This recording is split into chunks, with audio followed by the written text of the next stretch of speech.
Hello বন্ধুরা, চৈতালিস কিচেনে অনেক অনেক স্বাগত ও ভালোবাসা। তোমরা কেমন আছো একটু জানিও। দেখো, শীতের নতুন বেতো শাক উঠেছে বাজারে। মাকড়া বেগুন আর বেতো শাকটা আজকের রেসিপি। বেগুন দিয়ে বেতো শাক। তো প্রথমে শাকটাকে বেছে নেব। আমি কিভাবে শাকটা বাছবো তোমাদেরকেও শেয়ার করলাম। শাকটাকে ডগাগুলো ভেঙে নেব, আর অল্প অল্প কচি ডগাগুলো নেব আর পাতাগুলো নেব। দেখো, তোমাদেরকেও দেখিয়ে দিলাম। কচি কচি ডগাগুলো নিয়ে নেব আর পাতাগুলো নিয়ে নেব। এক এক করে এইভাবে শাকটা বেছে নেব। আমি তো এইভাবেই বাছি, তোমরা কিভাবে বাছো আমি জানি না, কিন্তু আমি এইভাবেই বাছি।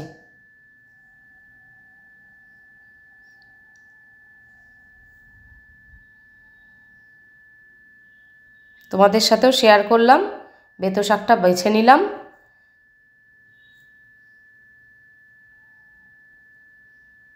দেখো, বেতো শাকগুলো বাছা হয়ে গেছে আমার, রেডি। এবার বেগুনটা ডুমো ডুমো করে কেটে নেব। বোটাটা কেটে নিলাম, নিয়ে লম্বা ফালি দিলাম।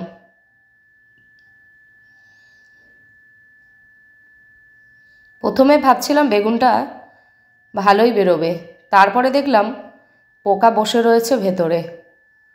তো পোকাটাকে বাদ দিয়ে দেব। ডুমো ডুমো করে কেটে নেব বেগুনটা। কিন্তু বেগুনটা কচি ছিল। ডুমো ডুমো করে বেগুনটাকে কেটে নিলাম। কি আর করা যাবে, পোকা বেরিয়ে গেছে তো পোকাটাকে বাদ দিয়ে দিলাম।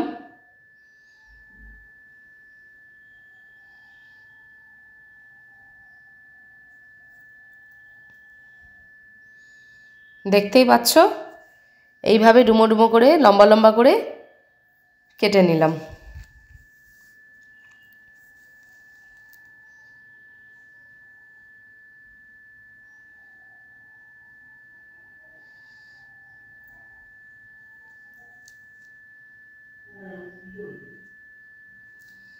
ব্যাস, দেখো বেগুন কাটা রেডি। এবার কড়াইয়ে সর্ষের তেল দিয়ে দেবো।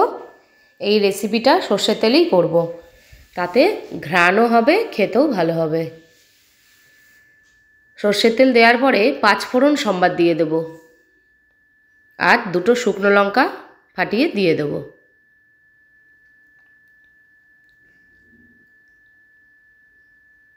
একটু ভাজা ভাজা করে নেব। নিয়ে এবার বেগুনগুলো দিয়ে দেব। ডুমো ডুমো করে কেটে রাখা বেগুনগুলো দিয়ে পরিমাণ মতো লবণ দিয়ে দেব।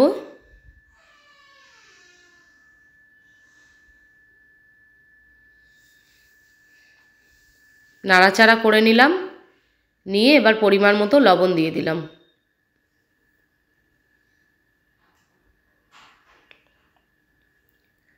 বেগুনটাকে ভাজতে দেব লাল লাল করে।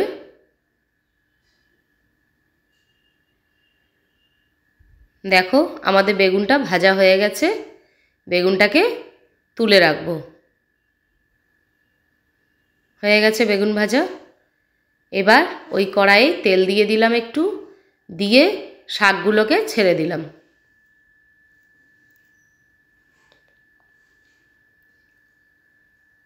বন্ধুরা, আমার তো বেতো শাক খুবই ভালো লাগে, তোমাদের কেমন লাগে জানিও।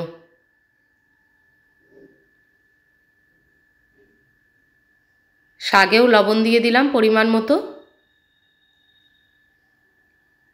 ভালো করে নেড়ে চেড়ে দেব।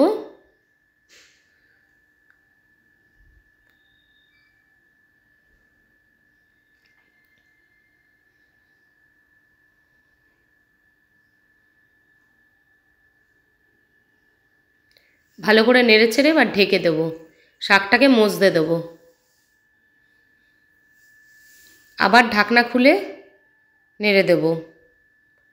এইভাবে 2-4 বার নাড়বে। জল বেরিয়ে যাবে, বেরিয়ে আস্তে আস্তে শুকিয়ে যাবে। যত শাকটা সেদ্ধ হবে তত জলটা শুকিয়ে যাবে। এবার আমাদের জলটা একটু শুকিয়ে এসছে, তার মধ্যে চিনি দিয়ে দিলাম আর একটু সামান্য পরিমাণের হলুদ গুঁড়ো দিয়ে দেবো। এটা অপশনাল, দিতেও পারো নাও দিতে পারো। হলুদ যেহেতু অ্যান্টিসেপটিক, তাই আমি অল্প একটু হলুদ গুঁড়ো অ্যাড করলাম।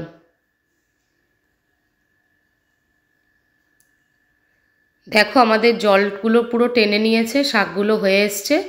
এবার এর মধ্যে বেগুন যে ভেজে রেখেছিলাম ওটা অ্যাড করে দিলাম, দিয়ে আবার নেড়ে চেড়ে নেব, একটু ভাজা ভাজা করে নামিয়ে নেব।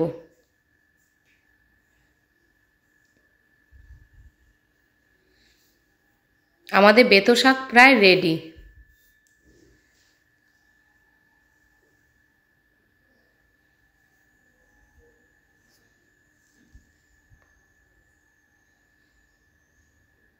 হয়ে এসছে, এবার নামিয়ে সার্ভ করে দেবো। দেখো আমাদের বেতো শাক রেডি অ্যান্ড সার্ভ।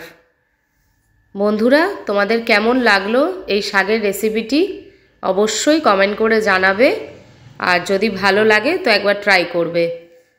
অসাধারণ খেতে লাগে, শুকনো ভাতের সাথে, রুটির সাথে দারুণ লাগে খেতে। তো ভালো লাগলে লাইক, কমেন্ট, শেয়ার করো, পাশে থেকো, ভালো থেকো। Bye bye.